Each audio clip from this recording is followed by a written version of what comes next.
Soul freeze attack का इस्तेमाल करके ग्लेसिरेट ड्रैकुनोस को पूरी तरह से जमा देता है और अब ड्रैकुनोस मूव नहीं कर पाता। इसी का फायदा उठाते हुए ग्लेसिरेट इस्तेमाल करता है फैंटम ब्लिज़र्ड अटैक का, जिससे काफी तेज तूफान आ जाता है बर्फ का और ड्रैकुनोस को लगातार डैमेज पड़ते रहता है। ऐश कहता है ड्रैकुनोस तुम्हें मूव करना होगा वरना तुम्हारा अंत करीब है, पर ड्रैकुनोस का कोई भी रिस्पांस नहीं आता है, जिससे ऐश, उसके फ्रेंड्स और सारी की सारी ऑडियंस काफी टेंशन में आ जाती है। लाइट एक स्माइल देता है और कहता है इस मूव का इस्तेमाल करके मैंने अच्छे पोकेमॉन्स को फंसा के डिफीट किया है, इसलिए मुझे पूरे एट्रो रीजन का one of the best strategist कहते हैं। अभी इस्तेमाल करो जायंट शैडो बॉल का। वेल ग्लेसिरेट एक काफी ज्यादा बड़ा शैडो बॉल अटैक बनाना स्टार्ट कर देता है। ब्रॉक कहता है ये तो बिल्कुल भी सही नहीं है। शैडो बॉल एक घोस्ट टाइप अटैक है जो कि साइकिक टाइप के ड्रैकुनोस के ऊपर सुपर इफेक्टिव है एंड ऑल्सो ये शैडो बॉल जायंट होने वाला है, तो अगर ड्रैकुनोस मूव नहीं कर पाता तो उसका बचना मुश्किल है। वेल ग्लेसिरेट एक मैसिव शैडो बॉल को बनाना स्टार्ट कर देता है। वहीं पर ड्रैकुनोस अभी भी कोई मूवमेंट नहीं कर रहा था, जबकि ऐश ने काफी कोशिश कर ली थी। एंकर कहता है सोल फ्रीज अटैक एक काफी स्ट्रॉन्ग अटैक है जिससे बाहर निकल पाना किसी भी पोकेमॉन के लिए बहुत मुश्किल है एंड यही सेम चीज ड्रैकुनोस के साथ हो रही है। वेल ग्लेसिरेट एक बहुत बड़ा शैडो बॉल बना के अनलीश भी कर देता है and unfortunately giant shadow ball ड्रैकुनोस के ऊपर लग भी जाता है। ड्रैकुनोस इसको डॉज करने में सफल नहीं हो पाता और एक बहुत बड़ा एक्सप्लोजन हो जाता है। ऐश काफी ज्यादा निराश हो जाता है क्योंकि ऑलमोस्ट कंफर्म हो गया था कि ड्रैकुनोस हारने वाला है। ये एक एक्सट्रीमली रेयर मोमेंट था जहां पर हम ड्रैकुनोस को बिना किसी पोकेमॉन को डिफीट किए हुए हारते हुए देखने वाले थे। ऐश के सारे फैंस उदास हो जाते हैं। किसी ने भी एक्सपेक्ट नहीं किया था कि ड्रैकुनोस इतने आसानी से हारेगा। धीरे धीरे करके धुआं हटना स्टार्ट हो जाता है और हमें देखने को मिलता है कि ड्रैकुनोस जमीन पर गिरा हुआ है, उसकी आंखें बंद हो चुकी है। रेफरी ड्रैकुनोस को चेक करता है और डिक्लेयर कर देता है कि अब ड्रैकुनोस आगे बैटल करने के काबिल नहीं है। इस फाइट का विनर ग्लेसिरेट थे। ऐश का फर्स्ट पोकेमॉन हार चुका है, उसके पास 5 पोकेमॉन्स बाकी हैं। लाइट के फेस पर ज्यादा रिएक्शन नहीं होता है। वो कहता है ऐश तुमने काफी अच्छा ट्राई किया है, ये एक मैच्योर पोकेमॉन ट्रैक की निशानी थी। दूसरी तरफ से ऐश अपने ड्रैकुनोस को पोकेबॉल के अंदर वापस लेता है और कहता है कि दोस्त तुमने अच्छा ट्राई किया था, मुझे ग्लेसिरेट के पावर्स के बारे में बिल्कुल भी अंदाजा नहीं था, अब आराम करो। ऐश अपने सेकंड पोकेबॉल को बाहर निकालता है और कहता है कि मैंने तुम्हें बहुत टाइम से यूज नहीं किया था, पर मुझे पता है कि तुम कितने ज्यादा काम आ सकते हो इतने इंपॉर्टेंट बैटल के अंदर। लुनारा अभी बाहर आ जाओ। वेल ऐश ने लुनारा को बैटल फील्ड पर भेज दिया था। इवन ऐश के फ्रेंड्स और ऐश के ग्रैंडपा भी शॉक्ड होते हैं क्योंकि एट्रो में वापस आने के बाद ऐश ने फर्स्ट टाइम लुनारा को यूज किया था, वो भी टॉप 4 स्ट्रॉन्गेस्ट पोकेमॉन ट्रेनर्स के टूर्नामेंट में। पर इसमें कोई भी शक नहीं था कि लुनारा एक कमाल की चॉइस थी और ये सामने वाले पोकेमॉन को 100% डिफीट करने वाली है। लाइट कहता है कि नाइस, एक लुनारा, इसका मतलब मुझे अपने एक पोकेमॉन को दाव पर लगाना ही होगा एंड वो पोकेमॉन ग्लेसिरेट नहीं होने वाला है। ग्लेसिरेट पोकेबॉल के अंदर वापस आ जाओ। एंकर कहता है कि जो पोकेमॉन लुनारा को डिफीट करेगा वो 100% बदले में डिफीट हो जाएगा एंड क्योंकि ग्लेसिरेट लाइट के कुछ सबसे स्ट्रॉन्ग पोकेमॉन्स में से एक है, तो ये काम वो ग्लेसिरेट के साथ नहीं करना चाहता।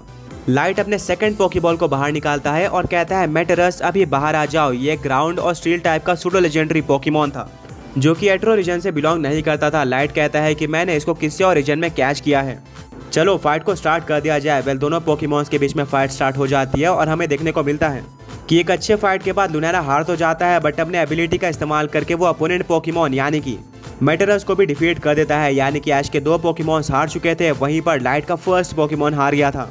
लाइट के पास 5, वहीं पर ऐश के पास 4 पोकेमॉन्स बाकी थे, यानी कि लुनारा ने अपना काम कर दिया था। दोनों ही पोकेमॉन ट्रेनर्स अपने अपने पोकेमॉन को वापस बुलाते हैं और अपने नेक्स्ट पोकेमॉन की तैयारी कर रहे होते हैं। लाइट कहता है ग्लेसिरेट अब बैटल फील्ड में वापस आ जाओ, तुम्हें कोई भी खतरा नहीं है। वहीं पर दूसरी तरफ एक काफी शॉकिंग चीज देखने को मिलती है। ऐश ने 2 पोकेबॉल्स बाहर निकाले थे, यानी कि ये क्लियर हो चुका था कि वो फ्यूजन फेनोमेना का इस्तेमाल करने वाला है।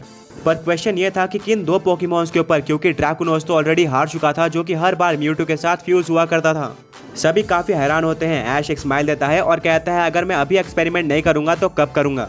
ड्रैकुनोस और म्यूटू के अलावा और भी काफी सारे पोकेमॉन आपस में फ्यूज हो सकते हैं अगर उनके बीच में बॉन्डिंग अच्छी हो, और इसके लिए मैं प्रिपरेशन करने आया हूँ। ऐश एक साथ अपने दोनों पोकेबॉल्स को टॉस कर देता है जिसमें से बाहर आते हैं ऐश के 2 स्ट्रॉन्ग लेजेंडरी पोकेमॉन्स यानी कि म्यू3 और रेकवाजा। ये दोनों पोकेमॉन्स अपने आप में ही काफी स्ट्रॉन्ग और एग्रेसिव है। अपने वर्ल्ड के ये one of the strongest Pokémons माने जाते हैं और अब ये दोनों फ्यूज होने वाले थे। ऐश अपने बैंड के बटन को क्लिक कर देता है और कहता है अभी फ्यूज। म्यू3 और रेकवाजा दोनों ग्लो करना स्टार्ट कर देते हैं। ऑडियंस म्यू3 को देखकर भी शॉक थी क्योंकि वो एट्रो रीजन में फर्स्ट टाइम अपीयर हुआ था। इस बैल के अंदर ऐश काफी सारे सरप्राइजेस दे रहा था सबको, और ये सही भी था क्योंकि यही एक्सपेरिमेंट करने का प्लेटफॉर्म है।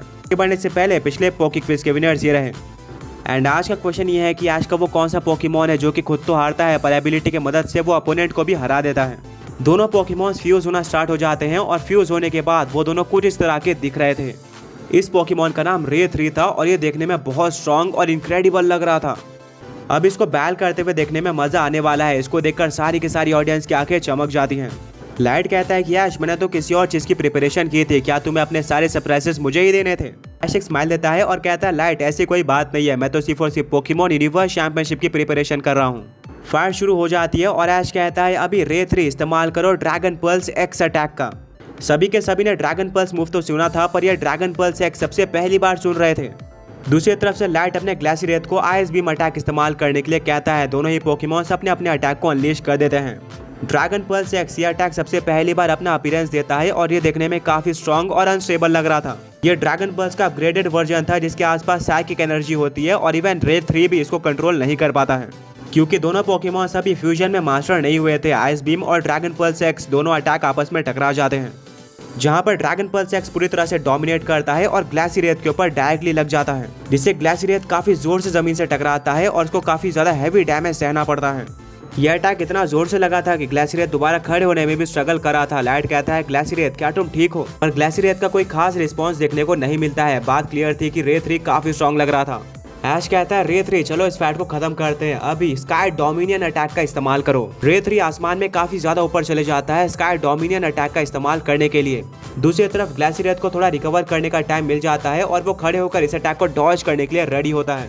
रे 3 नीचे की तरफ आना स्टार्ट करता है। शुरू में तो वो काफी स्लो लग रहा था, पर लास्ट में उसकी स्पीड लाइट से भी ज्यादा हो जाती है, जो कि ग्लेसिरेट ने एक्सपेक्ट भी नहीं किया था। उसके पैर उठाने से पहले ही रे 3 ग्लेसिरेट के ऊपर टकरा जाता है, जिससे एक बहुत ज्यादा बड़ा एक्सप्लोजन होता है और चारों तरफ धुआं फैल जाता है। रे 3 उस स्मोक से बाहर निकलकर ऐश के सामने आकर खड़े हो जाता है, यानी कि वो तो डिफीट नहीं होने वाला था। अब सिर्फ और सिर्फ देखना था कि ग्लेसिरेट डिफीट हुआ है या फिर नहीं। धीरे धीरे करके स्मोक हटना स्टार्ट होता है एंड देखने को मिलता है कि ग्लेसिरेट पोकेमॉन डिफीट हो चुका है, यानी कि अब लाइट के 2 पोकेमॉन्स हार चुके थे। अब बैटल पूरी तरह से बराबरी पर आ चुकी थी। ऐश और लाइट दोनों के पास ये 4 पोकेमॉन्स बाकी थे। लाइट अपने ग्लेसिरेट को पोकेबॉल के अंदर वापस लेता है और कहता है कि तुमने कमाल की बैटल करी थी, पर बिल्कुल हमारी तरह ऐश के पास भी कुछ सरप्राइजेस रेडी थे हमें देने के लिए, और यही कमाल के पोकेमॉन रे की निशानी होती है।